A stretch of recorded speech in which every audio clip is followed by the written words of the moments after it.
There's a specific kind of anxiety that happens when you're 55 and you start doing the retirement math for real, not the vague someday math, the actual numbers, how much you have, how much you'll need, how many years it has to last.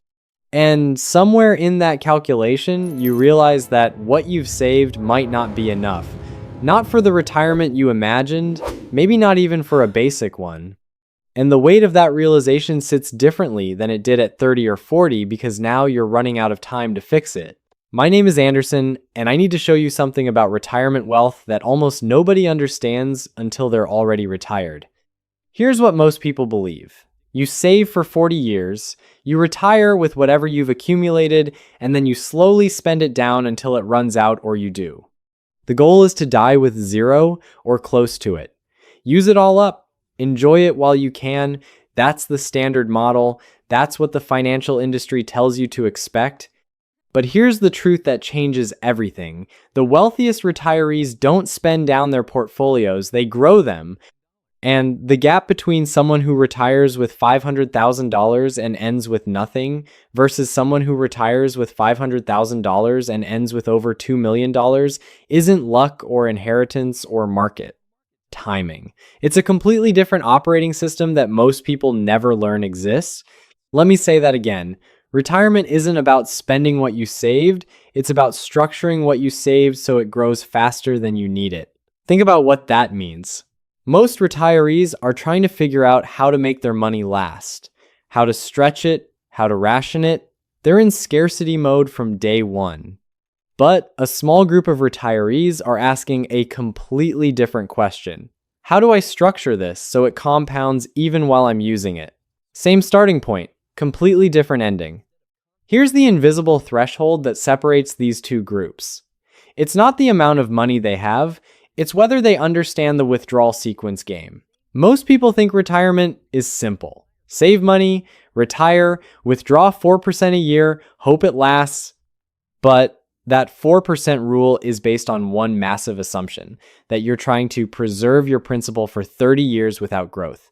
It's a defensive strategy. Don't run out. That's the goal.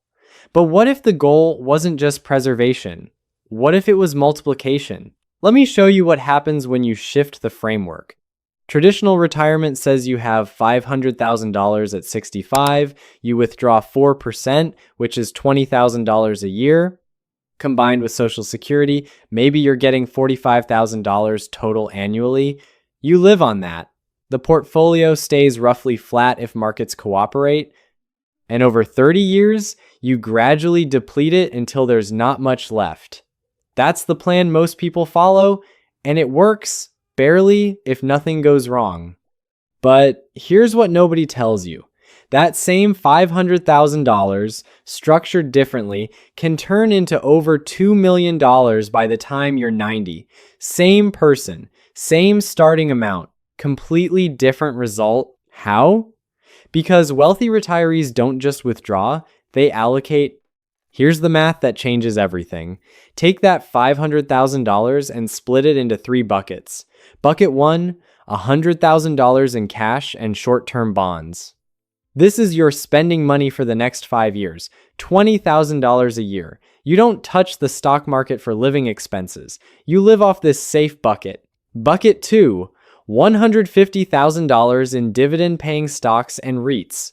This generates income, maybe 4 to 5% annually, around $7,000 a year that gets reinvested or supplements Bucket 1 when needed. Bucket 3, $250,000 in growth stocks and index funds. This is money you don't touch for at least 10 years. It just compounds. Now watch what happens. While you're living off Bucket 1 for 5 years, Bucket 3 is growing. If it averages 8%, that $250,000 becomes $368,000 in 5 years. Your dividend bucket is generating income and slowly growing. And when Bucket 1 runs out after 5 years, you don't panic. You replenish it by selling some of Bucket 3, which has now grown substantially. You refill Bucket 1 with another $100,000, and you still have more left in Bucket 3 than you started with.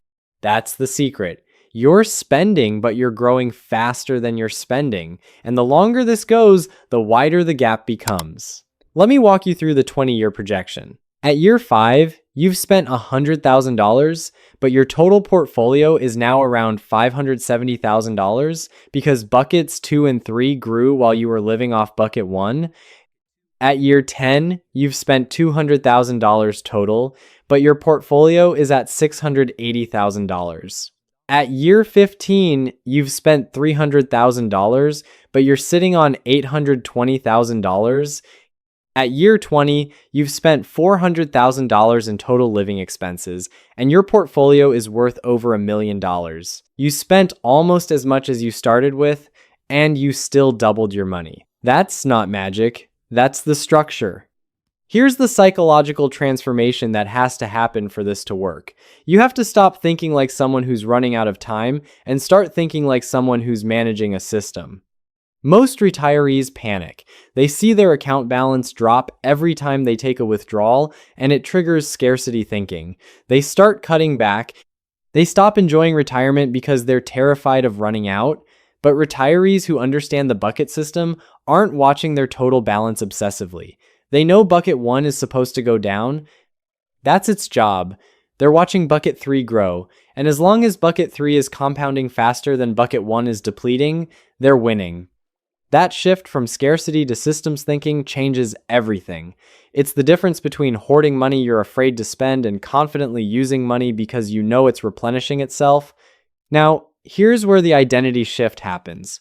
Wealthy retirees stop seeing themselves as people who are done working and start seeing themselves as portfolio managers. They don't retire from making decisions. They retire from jobs they didn't want, but they stay engaged with their money. They rebalance, they watch for opportunities, they adjust their withdrawal rate based on market conditions.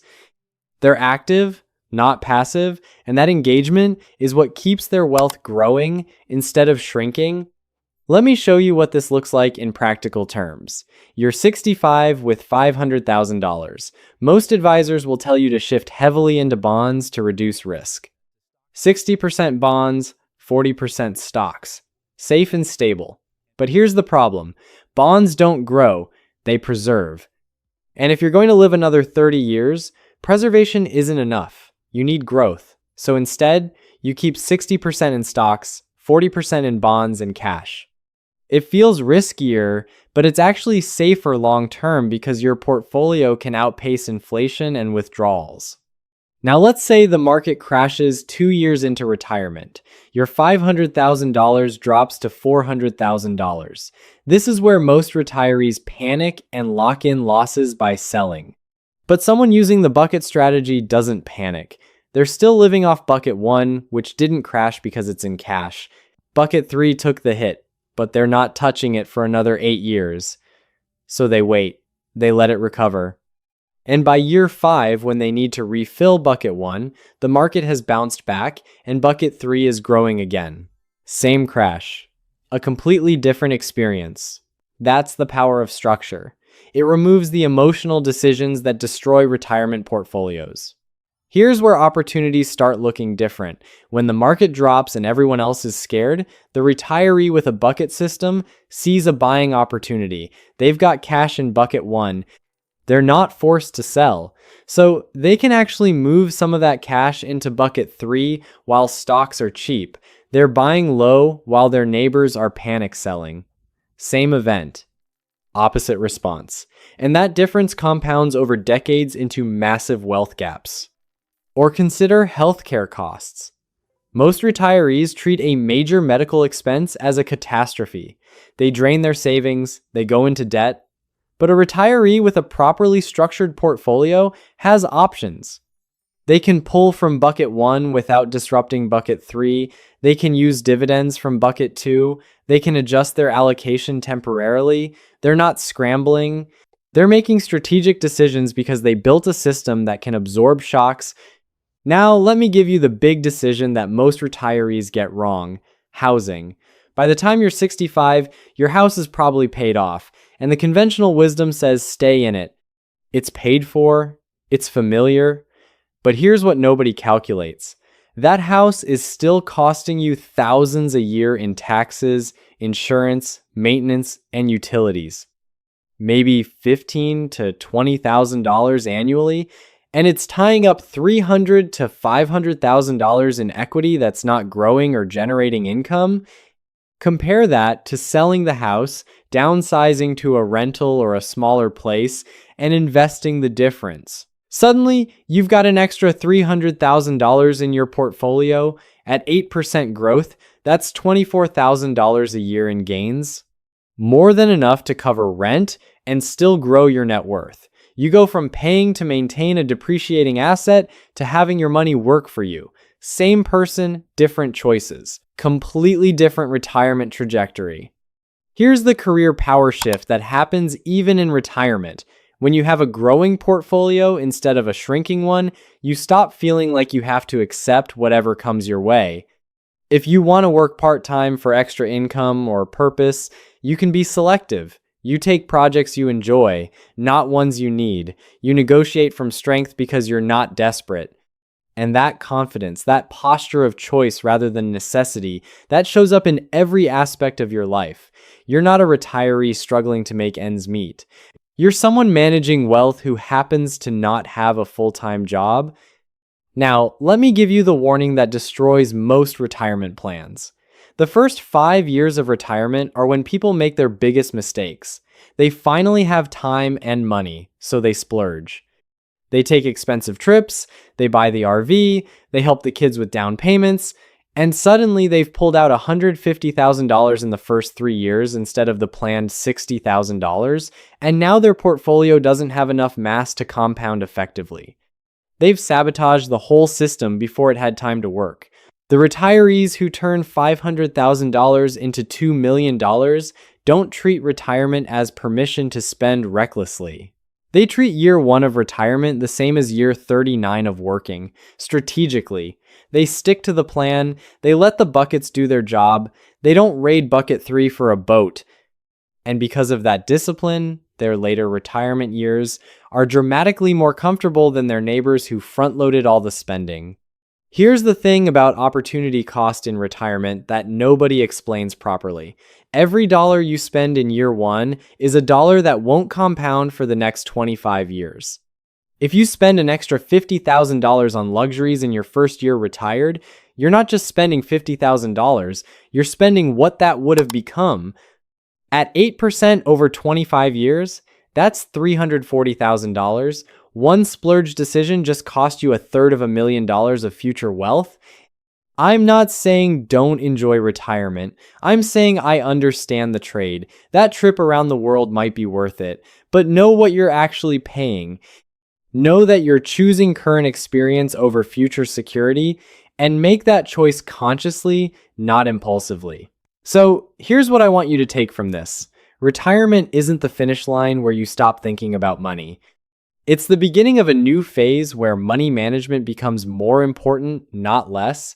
The difference between struggling through retirement and thriving through it isn't how much you saved, it's how you structure what you saved. It's whether you built a system that compounds or a pile that depletes. The retirees who turn $500,000 into over $2 million aren't lucky. They're structured. They use buckets to separate spending from growth. They stay invested in stocks longer than conventional wisdom suggests. They avoid panic selling during downturns. They make big strategic decisions about housing and lifestyle instead of just cutting back on coffee. And they treat their portfolio like a machine that needs maintenance and optimization, not a piggy bank that gets smashed open. You have time right now to set this up correctly. Whether you're 20 years from retirement or 2 years or already retired, you can restructure around this model. You can build the buckets. You can shift your allocation toward growth. You can stop thinking about running out and start thinking about multiplication. It's not complicated. It just requires a different framework than the one most people use. And 25 years from now, when you're 90 and your portfolio is worth more than it was when you retired, when you've spent decades living comfortably without fear, when you realize you're going to leave more to your kids than you ever thought possible, you're going to remember this moment. The moment you learned that retirement isn't about preservation, it's about intelligent structure. The moment you stopped thinking like someone winding down and started thinking like someone building up. My name is Anderson. Thanks for listening, and I'll see you in the next video.